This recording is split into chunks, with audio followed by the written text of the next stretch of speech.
사사들의 치리하던 때에 그 땅에 흉년이 드니라.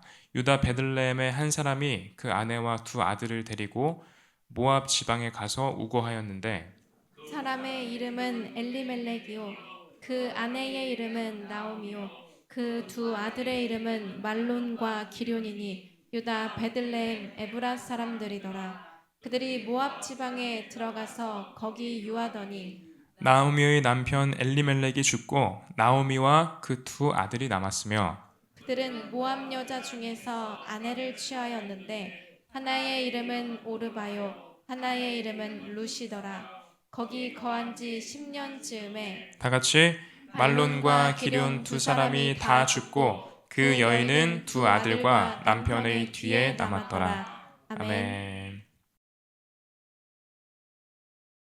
오늘 본문 말씀 다 같이 읽었는데요. 제가 지난 시간에 이제 다음 시간에는 이제 베들레헴에 나오미와 룻이 들어가서 그 뒤에 일어날 이야기에 대해서 나누겠다라고 말씀드렸었는데 그렇게 못 됐습니다. 이제 오늘 진행을 하려고 했는데 1장에서의 내용 가운데 이 엘리멜렉에 대해서 더 말해야 될 게 많이 보여서 여기에 대해서 조금 더 짚고 더 자세히 보고 우리가 넘어가길 원합니다. 오늘의 이야기를 통해서 우리가 평생 가운데 붙들어야 될 유일한 것이 무엇인지를 똑바로 보게 되는 시간이 되길 원합니다. 지난 시간에 우리가 소제목 두 개가 있었죠? 첫 번째, 두 번째 다 말씀하실 분이 계신가요?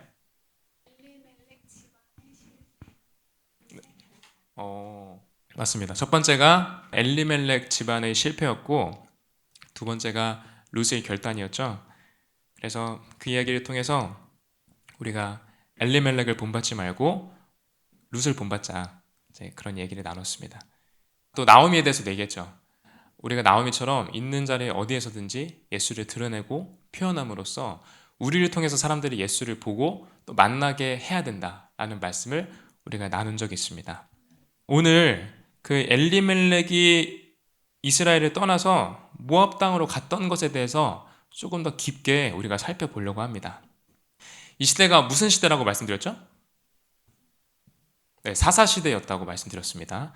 사사시대, 매우 어둡고 음침한 시대였습니다. 정말로 속이 답답하고 너무나도 주님 앞에 실패함으로 어둠밖에 없는 흑암뿐인 그런 시대였다라고 말할 수 있습니다. 그 시대 때 가나안 땅에 흉년이 들었습니다. 이때 베들레헴에 살고 있던 누가 있었죠? 네, 엘리멜렉 가정에 있었습니다. 이 엘리멜렉은 그 가족들의 아버지로서 그 가정의 향방을 결정하는 사람이었어요. 근데 엘리멜렉은요, 일단 기본적으로 판단이 빠른 사람이었습니다. 결단력이 있는 사람이었어요. 그 사람은요, 엘리멜렉은 눈에 보이는 걸 토대로 그것들을 분석하는 데에 상당히 능한 사람이었습니다. 그리고 이 엘리멜렉은요, 베들레헴에 들이닥친 그 심한 흉년을 보고 아주 재빨리 또 잽싸게 자기의 살 길을 도모하죠. 그는 이렇게 생각합니다. 흉년이 들어서 경기가 안 좋아졌네. 근데 아무리 둘러봐도 이 땅에 답이 없다. 이 땅에는 미래 가치가 없다. 나는 여기서 무능하게 앉아있지 않고 살 길을 찾아야겠다라고 결심을 합니다. 그리고 엘리멜렉은 일어섭니다. 그리고 남들보다 판단을 빨리 끝냈고요. 남들보다 민첩하게 움직이기 시작하죠. 엘리멜렉은요, 꽤나 세상살이에 능한 사람이었습니다. 그래서 얼른 그의 재산, 베들레헴에 있는 그의 재산들을 다 정리하고 다 팔고 풍성한 재물을 가지고 온 가족을 데리고 모압 땅으로 탈출하죠. 베들레헴을 탈출했고 또 가나안 땅을 탈출했습니다. 그리고 자기의 감각과 안목을 따라서요, 베들레헴보다 미래 가치가 있는 땅 모압으로 이주했습니다. 이렇게 엘리멜렉은요, 세상의 흐름을 관찰하고 또 분석하고 대응하는 데 있어서 꽤나 능력이 있는 사람이었습니다. 그는 분명히 뛰어난 분석력과 신행력을 둘 다 가진 사람이었어요. 이러한 엘리멜렉의 판단은요, 전혀 나무랄 데가 없었습니다. 의도도 나쁘지 않았죠. 엘리멜렉이 그렇게까지 재빠르게 판단하고 또 재빠르게 움직였던 이유가 뭘까요? 살려고. 자기 혼자 먹고 살려고요? 네, 딸린 가족들도 있었죠. 그의 의도는 나쁘지 않았습니다. 자기 혼자 잘 살아남으려고 그랬던 게 아니라 가족들, 딸린 가족들이 있었기 때문에 가족들을 생각해서 더 빨리 판단하고 움직였던 것입니다. 그 당시에 누군가는 엘리멜렉을 보고 이렇게 말했을지도 몰라요. 야, 네가 가장답게 아주 가족들을 생각해서 가족들을 먹여 살리기 위해서 최선을 다해서 판단하고 담대하게 움직였구나. 네가 좋은 의도를 가지고 움직였으니까 하나님께서 너를 칭찬하실 것이다 라고 말했을지도 모릅니다. 네, 분명히 그는 가족들을 아꼈습니다. 그리고 가족들을 생각하는 선한 마음과 의도로 움직였죠. 하지만 하나님은 그를 칭찬하셨을까요? 네, 결코 칭찬하지 않으셨습니다. 엘리멜렉이 비록 선한 마음을 가지긴 했으나 그가 그 모든 일을 벌이는 동안 엘리멜렉은 한 가지 것을 새까맣게 잊고 있었습니다. 그게 뭘까요? 네, 하나님이었습니다. 그는 그 모든 일을 벌이는 동안 하나님을 새까맣게 잊고 있었던 것입니다. 그는 눈에 보이는 것을 따라서 많은 것을 분석했고 또 많은 것을 판단했어요. 그리고 또 많은 것을 실행했습니다. 하지만 그렇게 많은 것들을 분석하고 판단하고 실행하는 동안 조금도 하나님을 기준으로는 생각하지 않았습니다. 그 사람은 자기의 안목과 판단을 대단히 신뢰하는 사람이었어요.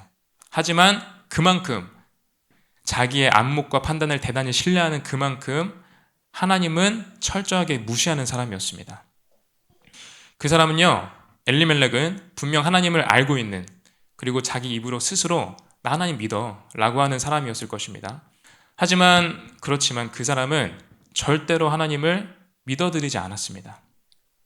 만약에 누군가가 오늘날에도요, 이 사람이 정말로 예수를 믿는지 아닌지를 알고 싶다. 그 사람이 입으로 청산유수같이 예수님에 대해서 정말 놀라운 고백을 하고 정말 신선한 고백을 하고 그렇게 하는 걸 다 떠나서 이 사람의 중심 가운데 무엇이 있는가를 정확하게 알고 싶다. 그러기 위해서는요, 그 사람의 참된 중심을 알기 위해선 그 사람이 내리는 선택 그리고 결정들의 기준을 보면 됩니다. 그 사람이 작은 일에서부터 큰 일에 이르기까지 과연 무엇을 기준으로 판단하는가, 무엇을 기준으로 거절하고 무엇을 기준으로 수용하고 또 무엇을 기준으로 일을 실행하는가, 그것을 보시면 되는 것입니다. 그가 내리는 선택과 결정의 그 기준이요, 그 사람의 참된 중심 가운데 무엇이 있는가, 그의 참된 중심은 무엇인가를 표현하는 것입니다. 어떤 사람이 입으로는 나 예수 믿어 라고 담대하게 말하고 또 말도 잘합니다, 교회에서. 그리고 교회도 잘 나오고 성경도 잘 읽고 또 기도도 잘합니다. 하지만 아무리 그러하더라도요, 정작 그가 하는 모든 선택에서 예수가 보이질 않는다, 예수의 흔적이 보이지를 않는다. 그렇다면 누가 그 신앙을 참되다고 말할 수 있겠습니까?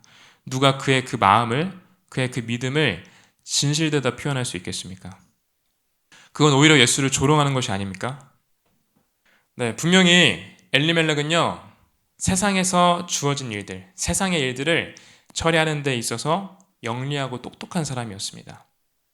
하지만요, 그것은 어디까지나 인간적인 수준, 그리고 세상적인 수준 그 안에서의 이야기였습니다. 그는 인간적인 수준, 세상적인 수준 그 안에서 영리했고 똑똑했던 것이었습니다. 인간적이고 세상적인 수준에서 보았을 때 엘리멜렉은 눈에 보이는 대로 분석하고 또 눈에 보이는 대로 판단한 대로 실행하는 데 능했습니다. 하지만 반대로 눈에 보이지 않는 하나님의 뜻과 방식을 아는 데 있어서는요, 상당히 전능했습니다. 그리고 그런 면에 있어서는 상당히 미숙했습니다. 엘리멜렉은 자신의 안목을 믿고 과감하게 베들레헴 땅, 곧 가나안 땅을 떠났습니다. 그리고 어디로 이동했죠? 모압 땅으로 아주 자신 있게 향했죠. 하지만 그가 자기 안목, 또 자기 판단만 믿고 실행하는 동안 자연스럽게 버리고 떠난 땅, 그 땅은 어떤 땅이죠?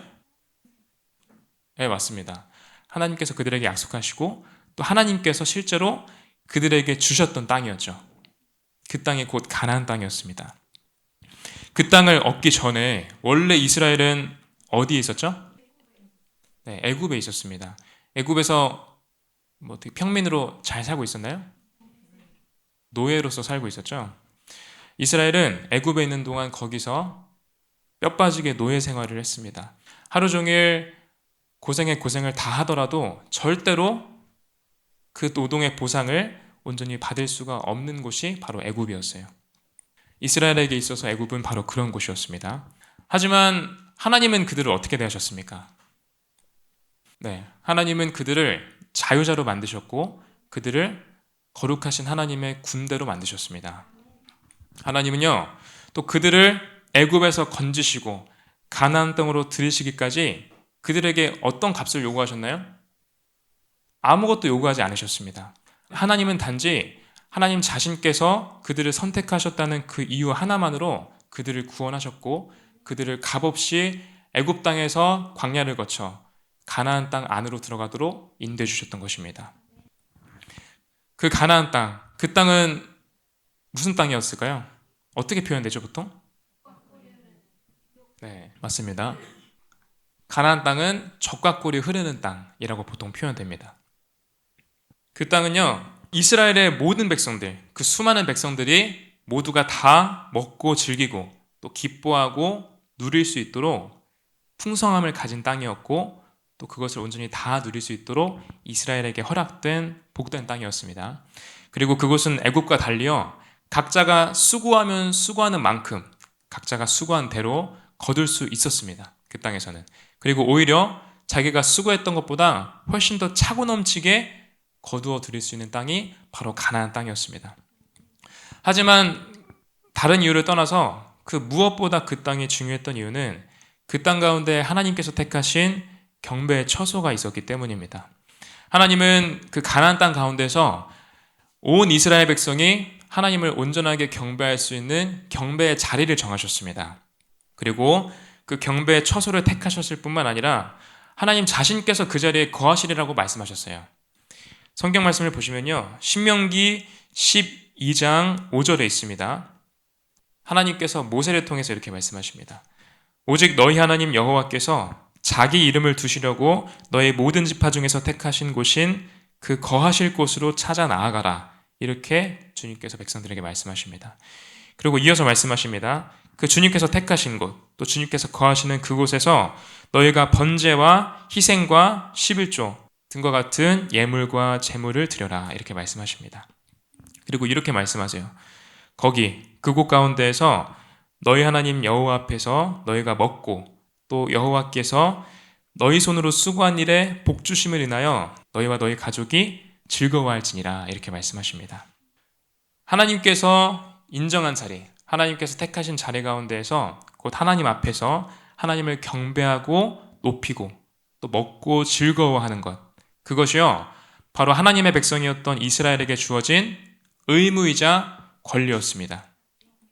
한편으로 주님은 그 땅, 가나안 땅이요, 사실은 그들에게 주었다라고 말씀하셨지만 사실은 그들 자신의 것이 아닌 하나님 자신의 것이라고 말씀하십니다.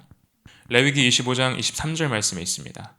토지를 영영히 팔지 말 것은 토지는 다 내 것임이라. 그리고 너희는 나그네요 우고하는 자로서 나와 함께 있느니라. 이렇게 말씀하시는 것이었습니다. 이게 무슨 말이죠? 이건 사실 너희들 땅이 아니다. 이 땅은 거룩하신 하나님의 땅이다. 너희는 하나님의 땅에 얹혀 살게 된 나그네다 라고 말씀하시는 것입니다.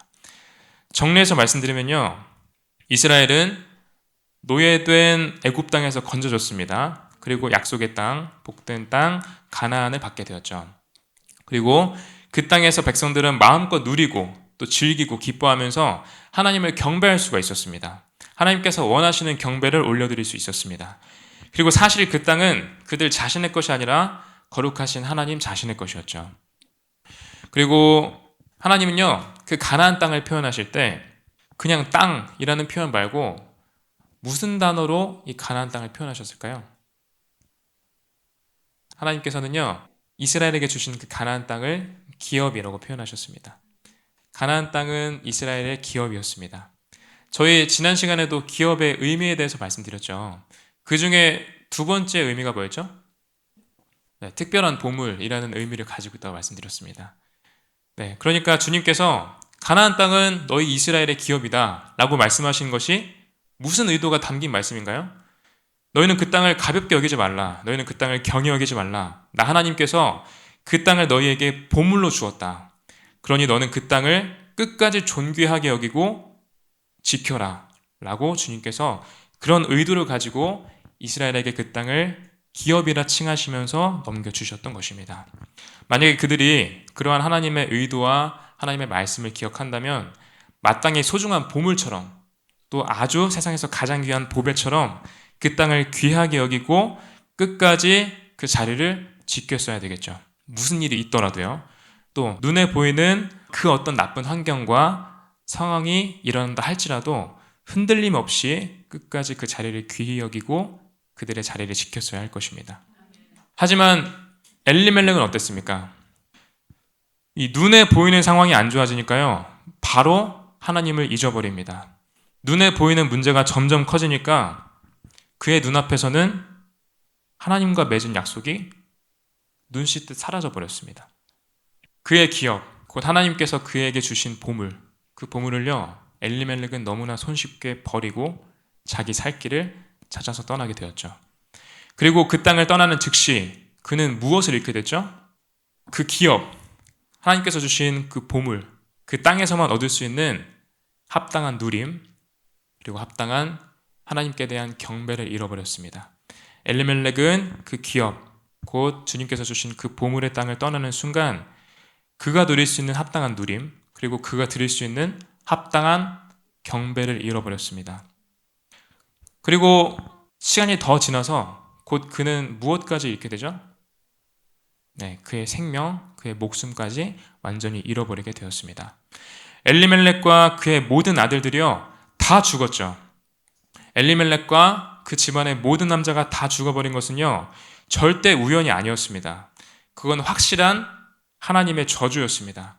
합당한 위치를 벗어난 자들, 합당한 위치를 벗어난 자들에게 주어지는 합당한 저주였던 것입니다.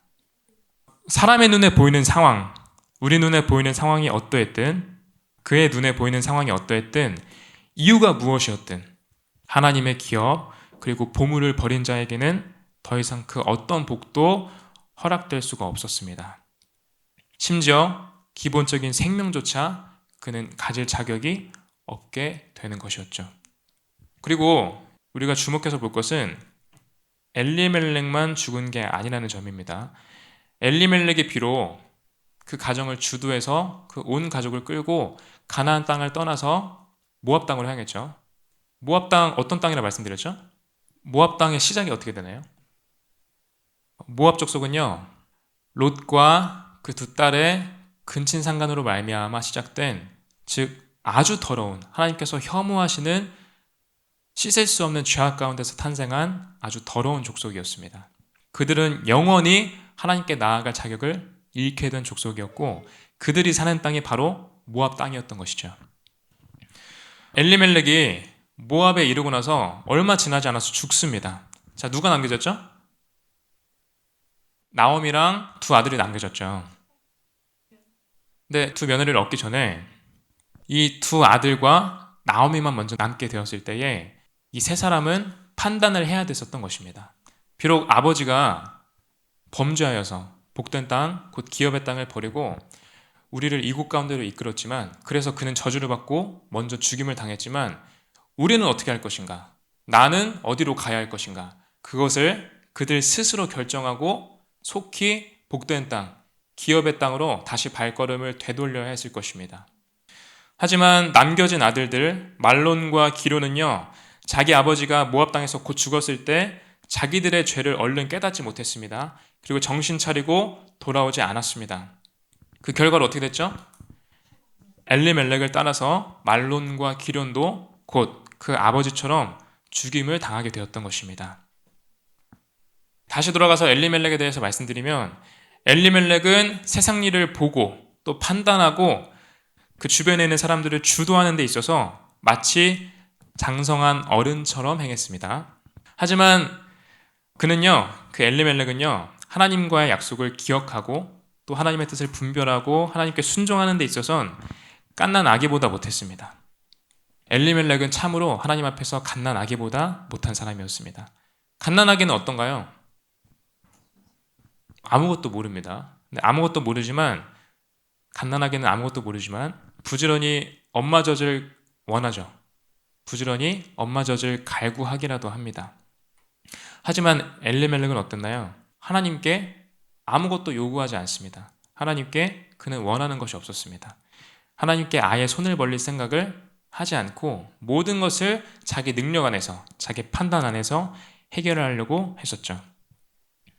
엘리멜렉은 눈에 보이는 세상 일을 처리함에 있어서는 능력 있는 사람이었지만 한편으로는 그 눈에 보이는 모든 상황들, 그 모든 일들 위에 계셔서 그 모든 상황과 일을 주관하시는 분, 하나님을 따르는 데 있어선 심각하게 무능했습니다.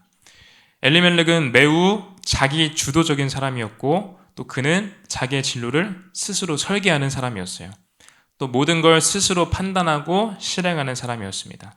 즉, 내 눈에 보기 좋은 대로 또 주변에서 말하는 대로 남들이 말해주는 대로 판단하고 움직이는 사람이었던 것입니다. 한마디로 말해서요, 그가 가진 태도, 그의 태도는 마치 부모 없는 고아와 같았고 남편 없는 과부와도 같았습니다. 오늘날도 마찬가지입니다. 오늘날에도 세상살이에 있어서 매우 익숙한 사람들, 매우 능한 사람들이 상당히 많습니다. 경제, 사회, 문화, 정치 같은 세상의 흐름들을 아주 지능적으로 잘 분석하고 그에 따라서 움직이는 데 익숙한 사람들이 참 많죠. 구원받지 못한 사람들 이야기하는 것이 아닙니다. 교회 내에 있는 사람들을 말씀드리는 것입니다. 교회 내에 그런 사람들이 매우 많습니다. 이 사람들은요, 책이나 혹은 TV나 혹은 유튜브 속에서 자칭 경제, 사회, 문화, 정치 전문가라 칭하는 자들, 자칭 경제, 사회, 문화, 정치 전문가라 하는 자들이 스스로 말하는 분석이나 전망 등에 대해서 아주 주의 깊게 집중해서 듣습니다. 그리고 잘도 그것을 신뢰하고 받아들이죠. 그리고 세상에 나가서 혹은 교회에서까지 앵무새처럼 그들이 말했던 것을 잘도 따라 말합니다. 그것을 잘 믿고 실행하죠. 생각해 보시기 바랍니다. 여러분은 누군지 제대로 알지도 못하고 그리고 심지어 만난 적도 없는 사람의 말은 잘도 믿고 신뢰하고 받아들입니다. 하지만 정작 만물을 창조하시고 지금까지 만물을 다스리시는 분, 또한 모든 지혜와 지식의 근본이신 주 예수님은 전혀 생각하지 않는 경우가 많습니다. 이미 모든 일에 대한 정답을 들고 계시는 분, 그래서 그저 여러분이 나와서 묻기만을 기다리고 계신 예수님, 그 예수님은 우리들 가운데서 상당히 무시받고 계십니다.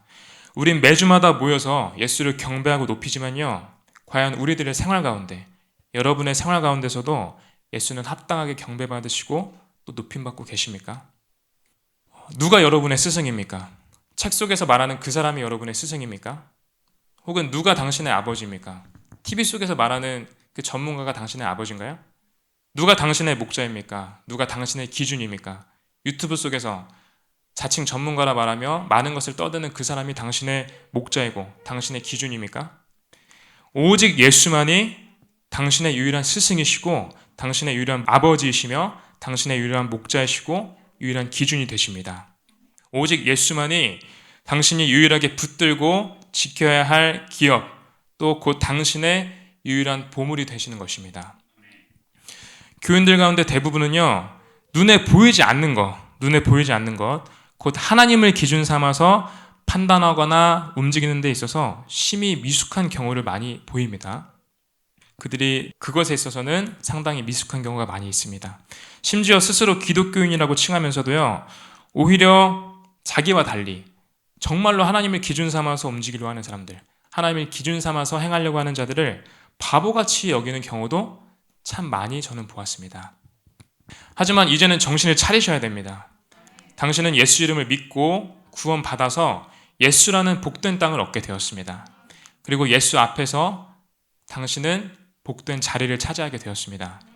당신이 예수라는 그 보배로운 땅을 차지한 것은요, 결코 당신께서 수고하신 결과가 아닙니다. 당신에게는 그 어떤 자격도 없었음을 기억하십시오. 그 땅을 얻기 위해서 여러분께서 빼앗기거나 지불한 것이 단 하나도 없음을 기억하시기 바랍니다. 오직 예수께서 여러분이 받았어야 할 모든 질고와 고통 그리고 저주를 홀로 다 받으시고 홀로 핏값을 지불하신 결과로 여러분들께서 지금 그 자리에 서 계시는 것입니다. 그런데 여러분이 과연 값없이 그 예수라는 땅, 세상에서 가장 귀한 땅, 그 무엇과도 바꿀 수 없는 보배가 되는 그 땅을 얻었다고 해서 여러분이 그 땅을 값없이 얻었다고 해서 과연 예수를 값없이 저렴하게 취급할 수 있겠습니까? 이제 예수를 바라보시기 바랍니다. 주 예수께서 하신 모든 일과 그 일들 속에 담긴 그 뜨거운 사랑을 만지시기 바랍니다. 예수의 측량할 수 없는 은혜와 그분의 사랑의 깊이를 만지십시오. 고린도후서 5장 15절에서 주님은 이렇게 말씀하십니다. 고린도후서 5장 15절 말씀입니다. 저가 모든 사람을 대신하여 죽으심은 산자들로 하여금 다시는 저희 자신을 위하여 살지 않고 오직 저희를 대신하여 죽었다가 다시 사신 자를 위하여 살게 하려 함이니라. 이렇게 말씀하십니다. 오직 저희를 대신하여 죽었다가 다시 사신 자, 곧 예수를 위하여 살게 하려 하는 것이 예수께서 우리를 대신해서 죽으신 이유가 되는 것입니다. 여러분 모두는 예수 안에서 구원받고 영생을 얻게 되었습니다. 하지만 여러분이 생활 가운데 가지는 목표, 여러분이 생활 가운데 가지시는 목표, 또 여러분이 무언가를 선택할 때, 또 무언가를 결정할 때 가지는 방식, 그 방식까지도 구원을 받았습니까? 여러분의 목표와 여러분의 방식, 그 모든 것들이 과연 그것까지도 애굽 가운데로부터 구원을 받았습니까? 혹시 아직도 여러분의 목표와 안목, 또 여러분의 방식은 저 애굽 가운데 묶여 있는 것이 아닙니까? 오늘날 주 예수님께서는요, 다시 한번 여러분을 부르고 계십니다. 주 예수님께서 다시 한번 여러분 모두를 부르고 계십니다. 수고하고 무거운 짐진 자들아, 다 내게로 오라. 내가 너희를 쉬게 하리라. 나는 마음이 온유하고 겸손하니 나의 멍에를 메고 내게 배우라. 그러면 너희 마음이 쉼을 얻으리니 이는 내 멍에는 쉽고 내 짐은 가벼움이라 하시니라. 이제 여러분 스스로 구상하고 또 계획하고 실행했던 모든 일들을 주 앞에 나아가서 다 내려놓으시기 바랍니다. 오직 예수께 나아가서 오직 예수를 위해서 살고 오직 예수만 따라서 움직이십시오. 여러분은요, 오직 예수라는 그 땅 위에서만 예수님을 따를 그때에만 예수님을 온전히 누릴 수 있고 또 합당한 경배를 주님께 올려드릴 수가 있습니다. 예수님은 이미 모든 준비를 다 끝마치셨습니다. 그리고 이제 여러분들이 기다리고 계십니다. 여러분만 예수님께 나아가고 여러분만 합당하게 주님을 따르시면 됩니다. 주님께서 계시록 3장에서 말씀하십니다. 내가 속히 임할 것이다. 내가 속히 임하리니 네가 가진 것을 굳게 잡아 아무나 너의 면류관을 빼앗지 못하게 하라 라고 말씀하십니다. 주님께서는 그분 자신께서 속히 임하실 것이고 또 그때까지 우리가 가진 그 면류관을 굳게 잡아서 아무나 우리의 면류관을 빼앗지 못하게 하라 라고 말씀하시는 것입니다. 아무나 우리가 가진 것을 빼앗아서 우리가 면류관을 놓치지 않도록 하라 라고 말씀하셨던 것입니다. 썩지 않을 면류관, 영광의 면류관은요, 이미 여러분의 손 앞에 있습니다. 하지만요, 그것을 언제든지 혹은 누구에게든지 빼앗길 수 있음을 기억하십시오. 여러분 자신께서요, 예수를 꽉 붙들지 않는다면 누구든지 언제든지 여러분은 그 면류관을 빼앗기게 될 것입니다. 누구든지 여러분의 면류관을 빼앗고 언제든지 여러분은 그 면류관을 빼앗기게 될 것입니다. 이제는 정신을 차리고 깨어나십시오. 여러분에게 주어진 유일한 하늘의 기업, 하나님께서 여러분에게 허락하신 그 유일한 하늘의 기업, 곧 하늘의 보물, 예수만을 붙드시기 바랍니다. 보물이신 예수와 온전히 하나 된다면요, 예수께서는 곧 여러분 자신을 예수와 같은 보석으로 변화시키실 것입니다. 영원히 지나도, 영원의 시간이 지나도 절대 변하지 않는, 조금도 변하지 않고 영원히 반짝거리는 보석으로 만드실 것입니다. 오직 예수만을 위해서 영원히 반짝이는 보석으로 여러분을 완성하실 것입니다. 그리고 보석이 된 당신을 통해서요, 저 영원한 성, 새 예루살렘이 아름답게 건축되어질 것입니다. 이 시간에 여기 있는 우리 모두는 다 예수 안에서 깨어나서 우리의 보배가 되신 주 예수를 보는 안목을 회복하고 우리의 온 마음과 목숨을 다 바쳐서 끝까지 예수만 붙들고 예수만 따라가는 자들이 되기를 살아계신 주 예수의 이름으로 축원하고 축복합니다.